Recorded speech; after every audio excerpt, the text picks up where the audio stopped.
You've been asking for a tour of our solar system, so let's check it out. These are our 4 solar panels right here. They're 345 watts each on amount that we made ourselves. 3 logs that we got from our property. This is a pressure treated 2x4 right here, pressure treated 2x6 up there. And then we built this adjustable unistrut framework for it, or mounting system here. The pivot point is a gate hinge that's welded to the unistrut and then bolted to the 2x6. Let's cruise around the backside and I'll show you how they're wired. We do have 4 solar panels over here that are currently not being used. We are most likely going to sell those solar panels and add 2 more of these solar panels right here. That way, all of our solar panels are exactly the same wattage, same voltage, and can all be run through just one charge controller. Our solar panels are wired in what is called a parallel series configuration. These 2 solar panels are wired in series, so the positive wire off of this panel comes over and connects to the negative wire on this panel. Then the positive off of this panel goes over there, and the negative off of this panel goes over there. What that does is doubles your voltage, but keeps your amperage the same.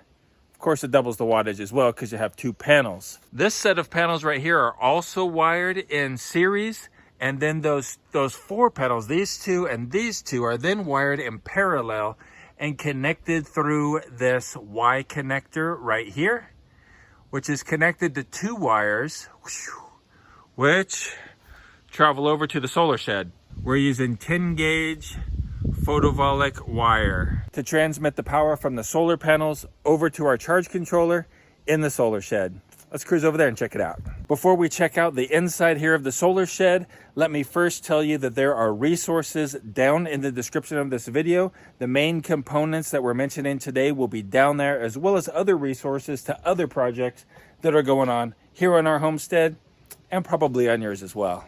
All right, so this is our solar shed right here, guys. Bam, it's also a tool shed. It's also the generator shed, the compressor shed, and things like that.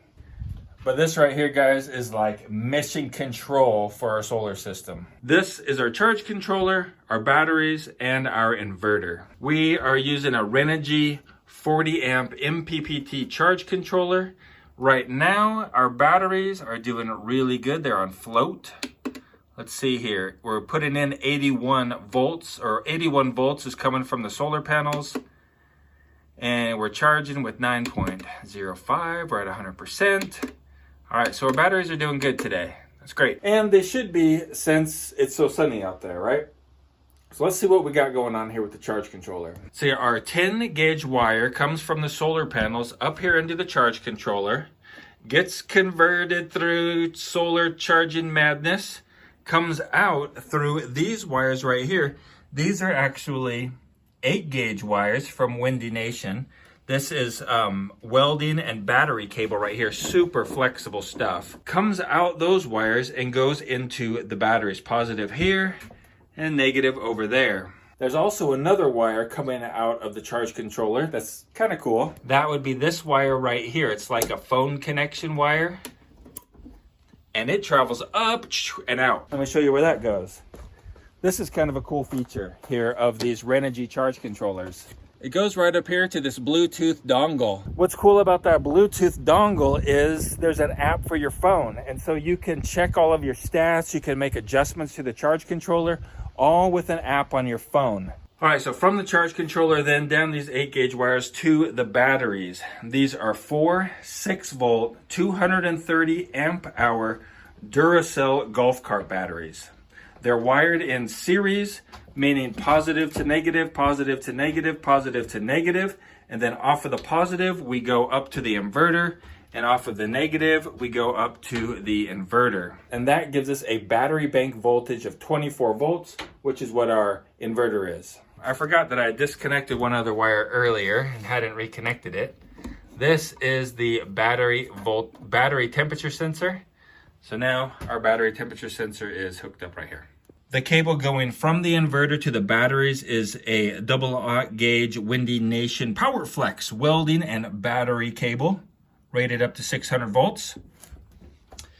So it comes down, it goes up, comes around, and ends up here at our inverter. This one right here goes to the negative side of the batteries over there. It's the same size cable, it's just black. This wire right here is the battery temperature sensor, which comes down here, goes right to there. Our inverter right here. Okay, this is an Ames Power 24 volt, 2000 watt inverter charger. Okay, inverter charger means that it doesn't only produce power for the house, it can also be used to charge the batteries. Now, I said this is a 2000 watt inverter. It is, but it will surge up to 6000 watts for 20 seconds.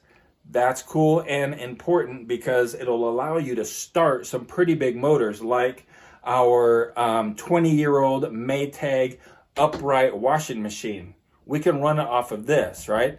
It runs our refrigerator, our deep freezer, our washing machine, our shallow well pump, all of our lights, right? Of course, you know, all that kind of stuff inside, all that low wattage stuff that we're running as well. We run it all off of this right here. Interesting fact, we also use this with our welder. This welder right here. Yeah, you can weld with this bad boy. So that's pretty cool. All right, so the power comes in right from the batteries, comes into the inverter, and then it comes out of this plug, which is a GFI plug, through this Romex, over to that outlet right there, and then over to the house. That is definitely a temporary setup, but it works fine, and it worked fine all winter long last winter, and it will work fine all this summer as well.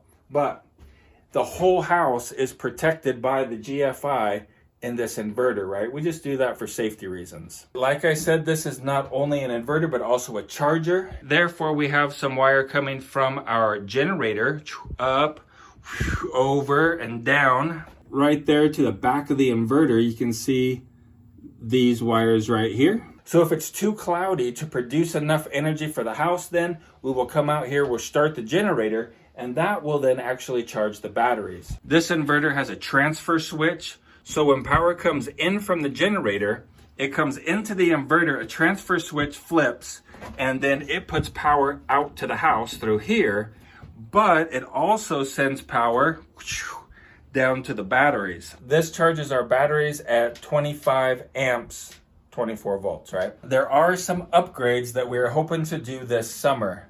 Number one, we want to replace these batteries right here with lithium ion batteries or lithium iron phosphate batteries. And we want to change out this charge controller with a larger, better charge controller that will be able to handle 6 of our 345 watt solar panels to charge the 4 lithium batteries that we want to use to replace these guys right here. You have any more questions about our homestead or what we are doing here, ask them down in the comments below. And if enough people ask them, I'll make a video about it and answer your questions. You want to see more about what's going on here in our homestead? There is a video right over there that you'd probably like to check out. Otherwise, I hope you have a really great day. Keep smiling, and I will see you over in that video or down in the comments answering your questions in just a second.